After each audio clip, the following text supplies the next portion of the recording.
Hi hello అందరికీ నమస్తే. ఎలా ఉన్నారు? అందరూ బాగున్నారని అనుకుంటున్నాను. నేను చాలా బాగున్నాను. Welcome back to our channel love and pride. And మీరు వింటున్నారు body guard. So today is the last episode.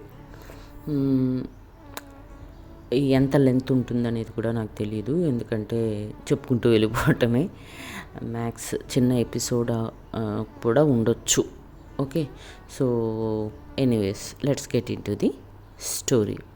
So previous ఎపిసోడ్లో మనం ఏం చూసాము అంటే, మేరీ పెళ్లి చూపుల కోసం అందరూ వాళ్ళ ఇంటి కోసం అని బయలుదేరుతారు. కాకపోతే కార్ బ్రేక్ డౌన్ అవడం వల్ల రక్ష కొంచెం లేట్గా వెళ్తుంది. వెళ్ళి చూడగా తను అక్కడ ఒక వ్యక్తిని చూసి షాక్ అయిపోయి అన్ని తలుపులు మూసి వాడిని పట్టుకొని, నువ్వు అసలు గౌరీని ఎందుకు చంపావు? చంపాల్సిన అవసరం ఏముంది? నీకెంత ధైర్యం ఉంటే అలా చేస్తావు అని చెప్పి వాడితో దెబ్బలాడుతుంది. అందరికీ ఆ విషయం తెలుసుకొని అందరూ షాక్ అవుతారు. ఆ తర్వాత వాడు ఎలానో గలా రక్షణ నెట్టేసి అక్కడి నుంచి పారిపోతాడు.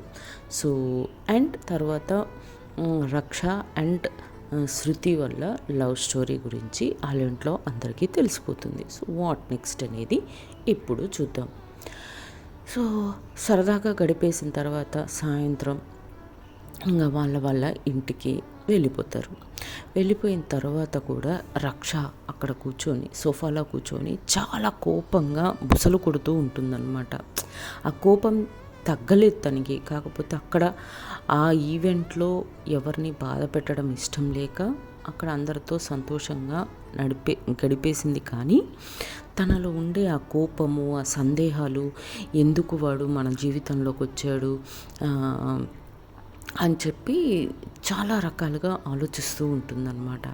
శృతి ఎంతసేపు తన్ని కామ్ చేయడానికి ట్రై చేస్తున్నా కూడా వాడిని చూసేసరికి గౌరీ జ్ఞాపకాలు, గౌరీ చనిపోయిన ఆ సీన్, ఎస్పెషలీ కార్తో కొట్టగానే కొట్టుకొని పాపం తన ప్రాణంలో వదిలేసిన ఆ సీను, వాడు దాన్ని చూసి కారులోంచి బయటకు వచ్చి నవ్వి వెళ్ళిపోయినట్టుగా, ఇవన్నీ వాడికి తన్ని బాగా డిస్టర్బ్ చేస్తూ ఉంటాయన్నమాట. సో మాలా కూడా చాలా డిస్టర్బ్ అవుతుంది. ఎందుకంటే మెల్లమెల్లగా తన కూతురు లేదు అనేది యాక్సెప్ట్ చేసుకొని మనవడిని చూస్తూ మురిసిపోతున్న తనకి మళ్ళీ గౌరీని చంపిన హంతకుడు ఎదురయ్యేసరికి తను కూడా చాలా ఇబ్బంది పడుతూ ఉంటుంది, బాధపడుతూ ఉంటుందన్నమాట. సో తను బాధపడుతూ ఉంటే శృతి వాళ్ళ నాన్న ఆమె పక్కన కూర్చొని ఓకే చూద్దాము, వాడిని ఎలా అయినా పోలీసులకు పట్టిస్తాను, నేను నాకున్న పలుకుబడి మొత్తం యూజ్ చేసైనా వాడు ఎక్కడ దాక్కున్నా వాడిని పట్టుకుందాము, వాడికి తగిన శిక్ష నేను వేయించుతాను, ప్లీజ్ మీరు ఏడవకండి అని చెప్పి తను మాలాని చెప్తూ ఉంటాడు. ఇక్కడ శృతి కూడా అదే, ఎలా అయినా చేసి మనం వాడిని పట్టుకుందాంలే, నువ్వు బాధపడకు ప్లీజ్, నేను చూడలేకపోతున్నాను అని చెప్పి తనని చెప్తూ ఉంటుందన్నమాట. ఈలోపు రవణ్ వస్తాడు ఇంటికి. వచ్చి అందరూ ఎవరికి వాళ్ళు ఒకళ్ళు ఏడుస్తుంటే ఒకళ్ళు ఓదార్చడం చూసి, ఏమైంది? పొద్దున మంచి సంతోషంగా వెళ్ళిన మీరు ఇలా వచ్చారేంటి? ఏమైంది అని అనగానే శృతి జరిగింది మొత్తం చెప్తుందన్నమాట. అయ్యో అవునా, వాడు ఏంటి అనేది నాకు చెప్పండి, నేను నా ఫ్రెండ్స్కి వాళ్ళకి అందరికీ చెప్పి ప్రయత్నిస్తాను, వాడిని పట్టుకోవాల్సిందే, అలా ఎలా ఒక మనిషిని చంపేస్తాడు అని చెప్పి మాట్లాడతాడనమాట. మాట్లాడేసేసరికి ఇంకా రక్ష అక్కడ ఉండలేక తన రూమ్లోకి వెళ్ళిపోతుందనమాట. రూమ్లోకి వెళ్ళిపోయిన తర్వాత మాలాని పంపిస్తాం. మాలా, నువ్వు ఒకసారి రక్ష దగ్గర ఉండు, నేను శృతి రవణ్తో ఒక విషయం మాట్లాడాలి అనగానే సరే అని చెప్పేసి తను వెంటనే రక్ష వెనకాలే మాలా తన రూమ్లోకి వెళ్ళిపోతుందనమాట. అండ్ శృతి వాళ్ళ నాన్నగారు, రవణ్ నీకు విషయం చెప్పాలి, కూర్చో అని అంటాడనమాట. అనగానే సరే నాన్న అని చెప్పి కూర్చుంటాడు. ఏంటి నాన్న అనగానే, చూడు నేను ఒక విషయం చెప్తాను, అది కొంచెం మెచ్యూర్డ్గా బ్రాడ్ మైండెడ్ తోటి నువ్వు ఆలోచించాల్సి ఉంటుంది అనగానే, చెప్పు నాన్న ఏంటి ఆ విషయం, నేను ఎప్పుడూ బ్రాడ్ మైండెడే కానీ అని అంటాడనమాట. అనగానే లేదు, మన శృతి రక్షణ లవ్ చేస్తుంది, తన్నే పెళ్లి చేసుకుంటానంటుంది అని అంటాడనమాట. అనగానే వాట్ అని నించుంటాడు ఫస్ట్ కోపంగా. నించొని ఏం మాట్లాడుతున్నారు, అసలు ఇది ఎలా సాధ్యం అనుకుంటున్నారు అని కోపంగా అరుస్తాడనమాట.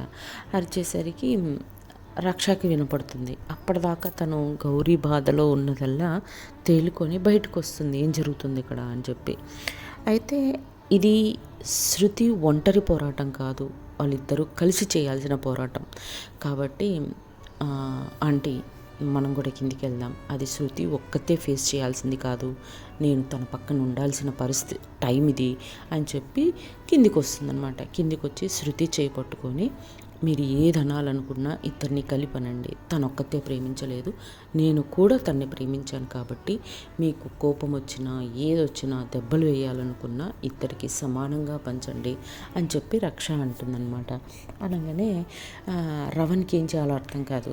బట్ ఇది ఎలా, సొసైటీ ఏమనుకుంటుంది అన్న బాధే లేదా మీకు, అది ఇది అని మొదలు పెడతాడనమాట. అనగానే గవర్నమెంటే ఇలాంటి మ్యారేజెస్ మాలాంటి వాళ్ళని ఎంకరేజ్ చేయడానికి పెళ్ళిళ్ళు చేసుకోవచ్చు అనే చట్టాన్ని తీసుకొచ్చేసింది, ఇప్పుడు ఇంకా మీకు బాధ ఏంటి అని చెప్పి వాదించుకుంటారనమాట శృతి అండ్ రక్ష. వాళ్ళ నాన్నగారు కూడా, అవునరా మనకు కావాల్సింది ఏంటి, శృతి సంతోషంగా ఉండటం, రక్షతో ఉంటే తను చాలా హ్యాపీగా ఉంటుంది, అండ్ తనకున్న థ్రెట్ కూడా నీకు తెలుసు, రక్ష తన పక్కన ఉంటే ఎప్పుడు సుఖంగా సంతోషంతో పాటు ఎప్పుడు తన్ని జాగ్రత్తగా చూసుకుంటుంది రక్ష అని చెప్పి నచ్చ చెప్తూ ఉంటాడనమాట వాళ్ళ నాన్న రవణ్కి. సో ఇలా కొంతసేపు గడిచిపోతుందనమాట. అలా ఫస్ట్ వెంటనే ఒప్పుకోడు వాళ్ళ నాన్న. ఒక వారం రోజుల పాటు కూడా వాళ్ళ నాన్నగారు, శృతి, రక్ష అందరూ నచ్చజెప్పే ప్రయత్నం చేస్తారు. లాస్ట్కి మాలా కూడా చెప్తుంది దట్ వీళ్ళిద్దరూ బాగుంటారమ్మా, బాగుంటారు బాబు, మన దగ్గరే ఉంటారు కదా, మన ఇంట్లోనే ఉంటారు కదా, ఏంటి మనకి ప్రాబ్లం, మన కళ్ళ ముందే ఉంటారు, కాబట్టి ప్రాబ్లం ఏమీ లేదు అని చెప్పి అంతా నచ్చ చెప్తూ ఉంటారు. అయినా ఆ అబ్బాయి ఏమో అయినా కేవలం ఈ జాబ్ మీద బ్రతికే తనకి నా చెల్లెల్ని ఇస్తే తను ఎలా సుఖపడుతుంది అని అంటాడనమాట. అనగానే రక్ష, నాకు ఈ జాబ్ మీకు ప్రాబ్లం అనిపిస్తే, నా సంపాదన ఇది మాత్రమే అని మీరు అనుకుంటే అది చాలా పెద్ద తప్పు. యాక్చువల్గా సిటీలో వన్ ఆఫ్ ద రిచెస్ట్ పర్సన్లో నేను ఉన్నాను అని అంటదన్నమాట. అనగానే వాట్ అని అంటాడు. అనగానే అవును, మీకు రక్ష ఎస్టేట్స్ తెలుసా అంటే తెలుసు అని అంటే, అది ఎవరితో కాదు నాదే అని అంటదన్నమాట. వాట్, అవునా, మీరు దానికి సీఈఓనా ఎంటీనా అని అంటాడనమాట. అంటే అది నా కంపెనీ, మా నాన్నగారు నా పేరు మీదనే కంపెనీస్ స్టార్ట్ చేశారు, ఇక్కడే కాదు యూఎస్లో కూడా ఉన్నాయి మా కంపెనీస్ అని అంటదనమాట. అనగానే షాక్ అయిపోతాడు. మరి అంత మంచి లైఫ్ ఉంచుకొని మీరెందుకు బాడీ గార్డ్గా చేస్తున్నారు అంటే చెప్తాడనమాట. ఇలా యాక్చువల్గా బాబుకు థ్రెట్ ఉందని చెప్పి నేను ఈ కెరియర్ని ఎంచుకున్నాను, కానీ బాబుకు కాదు థ్రెట్ ఉన్నది, శృతికి అని అర్థమైన తర్వాత శృతిని కాపాడుకుంటూ వచ్చాను అని చెప్పి ఇంకా తన ఇది చెప్తాడనమాట. అలానే ఓకే, మరి మీ పేరెంట్స్ ఒప్పుకుంటారా అంటే, మా పేరెంట్స్ ఎప్పుడూ నా విషయంలో కలగ చేసుకుంది లేదు, ఈ విషయం వాళ్ళకి నేను చెప్పాల్సిన అవసరమూ లేదు, బట్ నన్ను కన్నారు కాబట్టి ఒక మాట చెప్తాను, మీరు ఒప్పుకుంటే అని అంటాడనమాట. అని అంటుంది రక్ష. అనగానే మీ పేరెంట్స్కి ఏ ప్రాబ్లం లేకపోతే నాకు ఏ ప్రాబ్లం లేదు అంటాడు రవణ్. అనగానే సరే అని చెప్పేసి వెంటనే వాళ్ళ పేరెంట్స్కి ఫోన్ చేస్తుంది రక్ష. అక్కడి నుంచి మళ్ళీ యూఎస్కి చేసి, నాన్న నీకు విషయం చెప్పాలి అనగానే చెప్పు అని అంటాడనమాట. నేను ఇక్కడ ఒక అమ్మాయిని ప్రేమించాను, శృతి తన పేరు.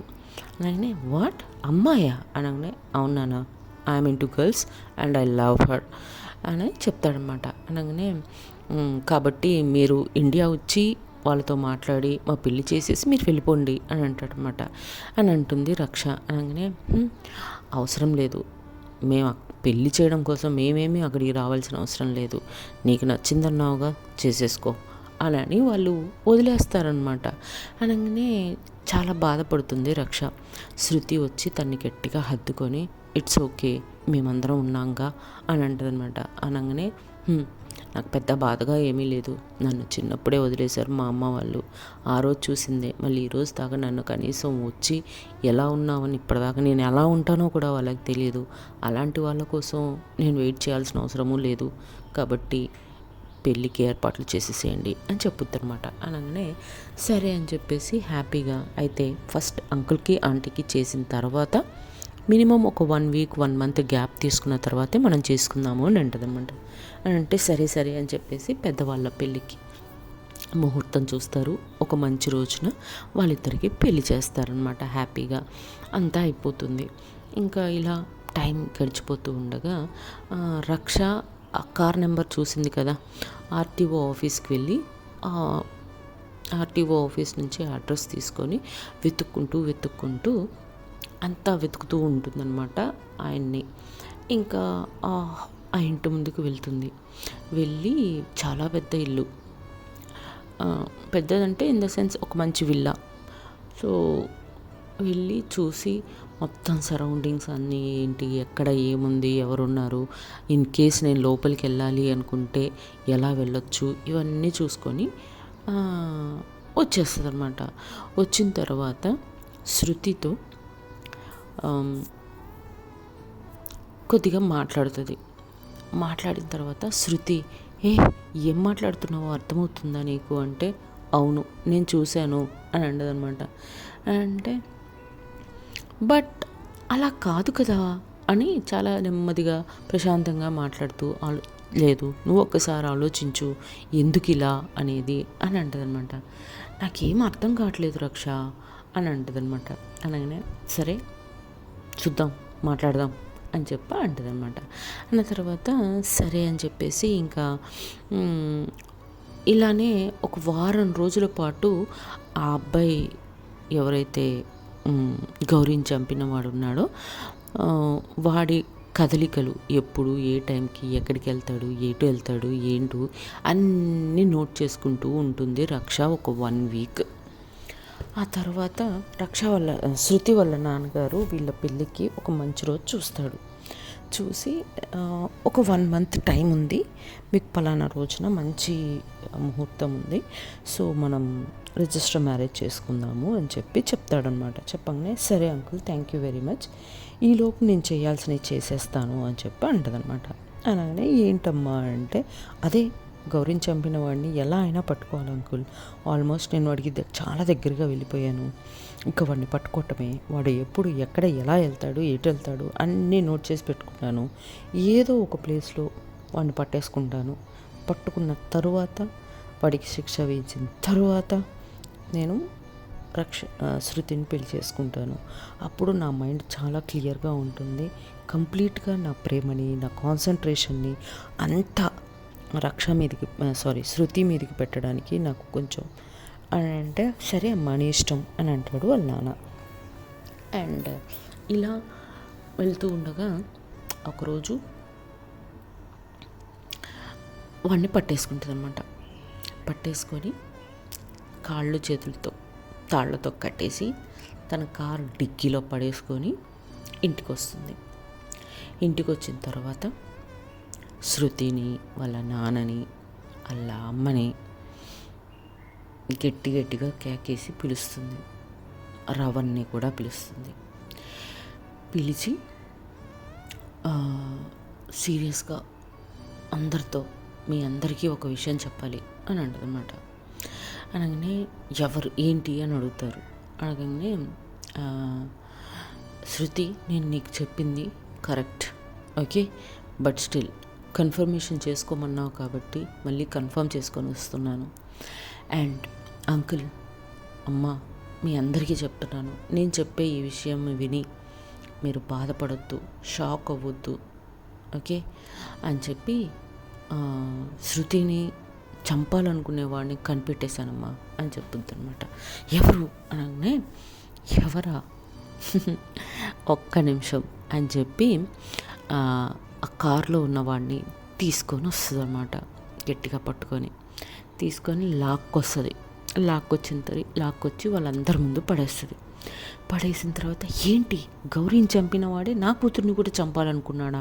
అసలు వాడికి ఎంత ధైర్యం ఉంటే ఒక కూతుర్నే చంపాడనుకుంటే ఇంకో కూతుర్ని చంపడానికి వస్తాడా అని చెప్పి మాలకు బాగా కోపం వచ్చి తన చేతికి అందిన దాంతో కొడుతూనే ఉంటుందన్నమాట వాడిని. అండ్ వాళ్ళ శృతి వాళ్ళ నాన్నకైతే బీపీ బాగా రేజ్ అయిపోతుంది. అసలు ఎంత ధైర్యం ఉంటే నా కూతుర్ని చంపాలనుకుంటావురా నువ్వు అని చెప్పేసి ఆయన దగ్గర ఒక లైసెన్స్డ్ గన్ ఉంటుంది. ఆ గన్ను తీసుకొని వచ్చేస్తాడనమాట. ఏకంగా వచ్చేసి గన్ పాయింట్ పెట్టేస్తాడు తల మీద, ఫోర్ హెడ్ మీద పెట్టేసి ఆల్మోస్ట్ కాల్చే ముందు రక్ష అంకుల్ ఆగండి, యాక్చువల్గా వాడు గౌరీని మాత్రమే చంపాడు, శృతిని చంపాలనుకున్నది మాత్రం తను కాదు, ఆడు ఒక మీడియేటర్ మాత్రమే, చంపాలనుకుంది మీ కొడుకు రవణ్ అని చెప్తుంది. అంతే, వాళ్ళ నాన్న అలానే కుప్ప కూలిపోతాడు కింద. అనగానే శృతి కళ్ళల్లో బాగా నీళ్ళు వస్తూ ఉంటాయన్నమాట అప్పటికే. అవును, ఇంకా అసలు ఏం చేయాలో రవణ్కి అర్థం కాదు, ఎవరికి అర్థం కాదు. ఏం మాట్లాడుతున్నావు అని చెప్పి మాల అడుగుతుంది రక్షని. అంటే అవునా ఆంటీ, వాడిని 4 పీకితే వాడు చెప్పాడు శృతిని చంపటానికి వీడు సహాయపడ్డాడు, అంతేకాని అసలు ప్లాను రవణ్ది, వాడిది కాదు అని అంటనమాట. అనగానే రవణు షాక్లో ఉండి అలానే ఉండిపోతాడు ఇంకా. ఎందుకంటే ఆయన సంగతి బయటికి తెలిసిపోయింది కాబట్టి. అసలు నీకు అలా ఎలా అనిపించింది, రవణ్ అని నీకు ఎందుకు డౌట్ వచ్చింది అని అడుగుతుంది మాల. అమ్మ, నేను వీడిని వెతుక్కుంటూ వెళ్ళినప్పుడు రవణ్ వాడి ఇంటి ముందు కార్లో కూర్చొని చక్కగా మాట్లాడుతున్నాడు, నవ్వుతూ మాట్లాడుతున్నాడు, షేక్ హ్యాండ్లు ఇచ్చుకుంటున్నారు, ఏదో కొంత అమౌంట్ కూడా ఇచ్చాడు వాడికి. ఇవన్నీ నాకు డౌట్ వచ్చిందమ్మా. ఆ తర్వాత వీడిని చేశాను, వీడు ఎప్పుడు ఎక్కడికి ఎలా వెళ్తాడు, ఎక్కడ ఉంటాడు, ఏ టైంకి ఎక్కడ వెళ్తాడు అని. మొత్తానికి బార్ షాప్లో నాకు ఒంటరిగా దొరికాడమ్మా, పట్టేసుకున్నాను. 4 పీకితే వాడే చెప్పాడు దట్ నేను శృతిని చంపాలని అనుకోలేదు, బెదిరించడమే నా జాబు, అది కూడా రవణ్ చెప్తే చేశాను, నేనుగా నేనేమీ చేయలేదు అని అంటాడనమాట. అనగానే బట్ నీకు వాడే శృతిని చంపడానికి ట్రై చేశాడు నీకెలా డౌట్ వచ్చింది అంటే, ఆ చేతి మీద ఆ టాటూ చూసారా, అది వాడిని పట్టించేసింది. ఆ రోజు మేరీ వాళ్ళ ఇంట్లో గొడవ జరిగి బట్టలు చినిగిపోయినప్పుడు ఆ చేతికున్న ఆ టాటూ నేను చూశాను. ఆ టాటూని చూసి షాక్ అయిపోయాను. ఏంటి, గౌరీని చంపిన వాడే శృతిని కూడా చంపాలనుకున్నాడా అని. ఆ రోజు మాల్లో జరిగే గొడవలో ఆ చేతుకున్న టాటూ చూశాను నేను. ఆ తర్వాత మన ఇంటికి ఒకసారి గిఫ్ట్ ప్యాక్ తీసుకొని వచ్చాడు, గుర్తుందా? ఆ రోజు కూడా సీసీ కెమెరా ఫుటేజ్లో చూసినప్పుడు ఆ చేతికి ఆ టాటూ ఉంది. సో ఇవన్నీ చూసినప్పుడు నాకు డౌట్ వచ్చింది. అందుకే వాడిని గట్టిగా 4 పీకాను. పీకితే రవణ్ చేయమన్నట్టుగా చేశాను అంతే అని చెప్పాడు. అనగానే వాడిని మూలకు పెట్టేస్తారు. రవణ్ని వాళ్ళ నాన్న గట్టిగా కాలర్ పట్టుకొని, ఏరా తోడపెట్టిన చెల్లెల్ని చంపాలనుకుంటావా, ఎంత ధైర్యం ఉంటే నువ్వు ఇలా చేస్తావురా అనగానే ఇంకా వాడిలో ఉన్న రావణుడు నిజంగానే బయటకు వస్తాడు. బయటకు వచ్చి వాళ్ళ నాన్నని గట్టిగా నెట్టేసి, అవును నాన్న, అవును, నాకు శృతి అంటే చిన్నప్పటి నుంచి కోపమే, ప్రతి దాంట్లో నన్ను శృతిని చూసి నేర్చుకో, శృతి ఇలా, శృతి అలా, నీకేమీ రాదు, నువ్వు ఇలా ఉన్నావు, నువ్వు అలా ఉన్నావు, శృతి ఇలా ఉంది, దాన్ని చూసైనా నేర్చుకో అని ఎప్పుడు తనని నాతో పోలుస్తూనే ఉంటే తన మీద నాకు వయసుతో పాటు తన మీద ఉన్న కోపం కూడా పెరిగిపోయింది. అరే, ప్రతిదానికి నన్ను శృతినే చూసుకొని నేర్చుకోమంటే, నాన్న అందరూ ఒకే తీరుగా ఉండరు నాన్న, నాలానే ఉంటాను, తనలా తను ఉంటుంది, దానికి కూడా నువ్వు నన్ను తిట్టావు, కొట్టావు ఆల్మోస్ట్ చిన్నప్పుడైతే, ఇలా అయితే కష్టం నాన్న, తనంటూ లేకపోతే నాకు ఈ బాధే ఉండదుగా అనుకున్నాను అని అంటాడనమాట. అనగానే ఇంకా వాళ్ళ నాన్న బాగా కోపం వచ్చి బాగా కొడతాడనమాట.